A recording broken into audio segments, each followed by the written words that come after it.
Parmi les bienfaits et les caractéristiques spécifiques à ce pays et qui n'existent pas ailleurs, il y a le fait que ce royaume juge selon la loi islamique, selon le Coran et la Sunna, et qu'il applique les peines demandées par la religion. Ceci caractérise ce pays et ne se retrouve nulle part ailleurs si ce n'est en Arabie Saoudite. Allah nous a donc caractérisés par cela et nous a privilégiés parmi beaucoup de ses créatures. Allah a aussi caractérisé l'Arabie Saoudite par le fait que ce pays veille sur les 2 mosquées saintes. Et nous entendons dans certains médias que certaines personnes appellent à l'internationalisation des 2 mosquées saintes, c'est-à-dire que les 2 mosquées saintes soient gérées chaque année par un pays différent. Et je n'imagine même pas ce que ferait l'Iran si c'était à son tour de gérer les 2 mosquées saintes. Et que ferait la Turquie aussi si c'était à son tour. Nous louons donc Allah le Tout-Puissant, qu'il ait mis à la disposition des 2 mosquées saintes des dirigeants que nous connaissons comme donnant beaucoup d'importance au monothéisme et à sa mise en pratique. Et seul Allah les connaît parfaitement. Mais aussi à la diffusion de la sunna prophétique, à la suppression des innovations religieuses et sont au service des pèlerins. Ce qui est dépensé pour les 2 mosquées saintes, surtout lors des pèlerinages, équivaut au budget de plusieurs pays. Et même si ces pays s'étaient regroupés, ils ne pourraient pas assurer les dépenses d'une année complète pour la tenue des pèlerinages. Les louanges et la grâce reviennent donc à Allah. Et ceci est un honneur pour nous et nous lui demandons de nous aider dans cette responsabilité et d'aider le serviteur des 2 mosquées saintes, le roi Salman ben Abdelaziz, dans ce qu'il fait, et ainsi que les personnes qui l'assistent à être au service des pèlerins. Et ce qui caractérise aussi ce pays et que l'on ne retrouve pas ailleurs, et que les louanges et la grâce reviennent à Allah, il y a le fait d'ordonner le bien et d'interdire le mal. Et il n'y a pas un seul pays au monde disposant d'un organisme d'État officiel ordonnant le bien et interdisant le mal, et dont le directeur a le statut d'un ministre, comme il est le cas en Arabie Saoudite. Vous aurez beau chercher, mais vous ne trouverez aucun organisme officiel d'État chargé de cela dans un quelconque pays comme il existe en Arabie Saoudite, et à Allah revient la louange. Je vous informe également que les actes interdits ne sont pas seulement interdits sur la terre ferme, mais aussi dans le ciel. Dans la réglementation de l'organisme saoudien de l'aviation civile, il est interdit aux avions étrangers qui passent au-dessus de l'Arabie Saoudite de consommer de l'alcool dans l'avion. Quand ces avions de compagnies étrangères passent donc au-dessus du royaume, ils doivent respecter cette réglementation. Il y a 3 ou 4 ans de cela, un avion d'une compagnie étrangère survola l'Arabie Saoudite et un des passagers insista pour boire de l'alcool. L'hôtesse de l'air l'informa que ceci était interdit, car il survolait actuellement le royaume d'Arabie Saoudite. Le passager refusa d'arrêter de boire, ce à quoi l'hôtesse de l'air en informa le commandant de bord, qui à son tour en informa les autorités saoudiennes à Jeddah, qui lui autorisèrent d'atterrir. Le passager qui insista pour boire de l'alcool avait donc été remis aux autorités saoudiennes et l'avion redécolla.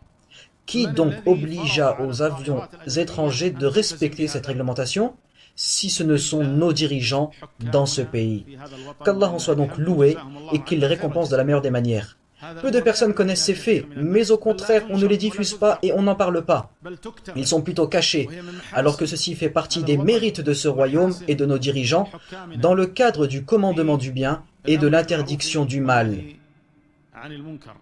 Sachez aussi que la compagnie aérienne nationale saoudienne Saoudia retire 9 sièges dans chacun de ses avions effectuant des vols internationaux dans le but d'avoir de l'espace pour prier dans l'avion.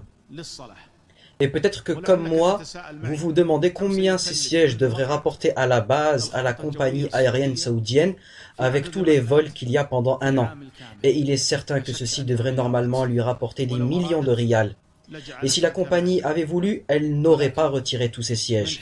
Mais vu que ce pays tient à la pratique de la prière et à faciliter les gens à la faire, elle a donc mis à leur disposition ces espaces de prière dans chacun de ses avions et que vous ne trouverez dans aucune autre compagnie aérienne au monde. Et ceci fait également partie des particularités dont se distingue l'Arabie Saoudite. Ce pays se différencie aussi par l'obligation d'appeler à l'islam. L'obligation d'appeler à l'islam. Et ceci est inscrit dans la loi fondamentale du royaume. C'est-à-dire que l'Arabie Saoudite assure l'obligation d'appeler à Allah. Elle a donc appelé ceci obligation, et vous ne trouverez cela dans aucun autre pays l'ayant inscrit dans sa loi fondamentale. Puisse donc Allah en être loué. Ce qui caractérise aussi ce pays, c'est que son drapeau n'est jamais abaissé suite au décès d'une personne importante ou d'un président. Tous les pays du monde mettent leur drapeau en berne quand une personne importante ou un président meurt, si ce n'est l'Arabie Saoudite. Et vous pouvez aussi voir cela devant le bâtiment de l'ONU suite au décès d'un dirigeant. Les drapeaux de tous les pays vont être abaissés si ce n'est celui de l'Arabie Saoudite sur lequel est écrit qu'il n'y a aucun Dieu ayant le droit d'être adoré si ce n'est Allah et que Mohammed est le messager d'Allah. Ce qui différencie aussi l'Arabie Saoudite, c'est que les magasins ferment quand arrive l'heure de prier, et ceci n'existe pas dans un autre pays. Et ce qui particularise aussi ce royaume, c'est qu'il est demandé à l'étudiante saoudienne qui part étudier à l'étranger d'être accompagnée par un homme de sa famille avec qui elle ne peut pas se marier. Et cet homme reçoit tous les mois un salaire de 7500 riyals saoudiens. Et tout cela est une aide du pays pour ses enfants, garçons et filles, afin de préserver leur honneur et faciliter leurs affaires. Connaissez-vous donc un seul autre pays au monde demandant à une étudiante de son pays qui part étudier à l'étranger d'être accompagnée par un homme de sa famille avec elle ne peut pas se marier? Vous n'en trouverez aucun autre. Et ceci fait aussi partie des particularités et de ce que réalise ce pays. Ce qu'il y a aussi de spécifique à l'Arabie Saoudite, c'est que ses dirigeants respectent les savants religieux. Vous verrez donc le serviteur des deux mosquées saintes, qu'Allah le préserve, visiter chaque semaine les théologiens. Assis à sa droite, l'honorable Mufti général du royaume, et assis à sa gauche, le grand savant Salih al-Fawzan, ainsi que les autres théologiens. Et ceci chaque semaine. Connaissez-vous donc un seul autre pays dont le dirigeant accueille et invite les savants religieux de la sorte? Non, il n'y en a pas. Et ce qui fait aussi de l'Arabie Saoudite un pays pas comme les autres et qu'Allah a rendu unique, il y a le fait que la nationalité saoudienne n'est donnée qu'à un musulman. Une personne qui fait donc une demande de nationalité saoudienne, il lui est demandé parmi les conditions qu'elle soit musulmane. Alors que les autres pays n'ont pas cette condition. Et ceci fait partie des acquis que l'Arabie Saoudite a refusé de changer face aux demandes de l'ONU qui appelle à la liberté religieuse dans certains de ses articles. L'Arabie Saoudite avait alors répondu qu'il n'y a pas de liberté religieuse dans le royaume, mais que la seule religion c'est l'islam, et que seul un musulman pouvait avoir la nationalité saoudienne. Et ce qui caractérise encore ce pays, et qu'Allah a distingué, gloire à lui et élevé soit-il, c'est que les partis politiques sont interdits. Nous n'avons pas chez nous de partis politiques et d'élections présidentielles. Nous avons au contraire une seule communauté, un seul groupe et un seul dirigeant.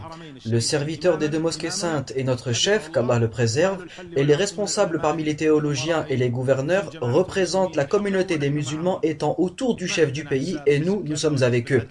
Nous n'avons pas de parti politique comme le parti Intel ou le parti de la justice, du développement ou de la renaissance. Et comme le dit Allah dans le sens rapproché du verset, chaque parti se réjouissant de ce qu'il avait. Les partis politiques se disputent pour leur parti et non pour la religion. Ils s'allient et s'opposent selon leur parti et non selon la religion ou pour le bien de l'islam. Ils aiment une personne si elle est en accord avec leur parti et la détestent si elle ne suit pas leur idéologie. Les partis politiques sont donc interdits en Arabie Saoudite et nous n'avons qu'un seul groupe, qu'Allah soit loué. Ce qui caractérise aussi l'Arabie Saoudite, c'est que le Coran est étudié dans ses écoles, du primaire jusqu'à la fin des études universitaires. Dans certains pays, le Coran est étudié, mais que dans certains niveaux d'études. Alors qu'en Arabie Saoudite, nos enfants sont éduqués sur le Coran depuis leur enfance. Ils l'apprennent et le lisent jusqu'à l'obtention de leur diplôme universitaire. Et ceci ne se trouve dans aucun autre pays. Ce qui rend encore unique ce pays grâce à Allah, c'est le fait d'imprimer le noble Coran à l'échelle internationale. Le Coran et son explication sont donc imprimés dans toutes les langues et envoyés partout dans le monde. Et vous avez peut-être vu cela durant les pèlerinages, ainsi que les exemplaires du Coran envoyés dans toutes les ambassades saoudiennes dans le monde. Ce sont donc là les spécificités qu'Allah a données au royaume d'Arabie Saoudite. Pourquoi donc cacher les caractéristiques d'un pays comme celui-là? Pourquoi donc cacher ces bienfaits qu'Allah a spécifiés à ce pays? Vous savez maintenant pourquoi l'organisation des frères musulmans cache ce genre de réalisation de l'Arabie Saoudite. Ils ne veulent pas les montrer, ils veulent au contraire parler des points négatifs. Nous ne disons pas que nous sommes parfaits, car oui, nous faisons des erreurs et nous avons des manquements, et ceci concerne tout le monde, nous sommes tous des êtres humains.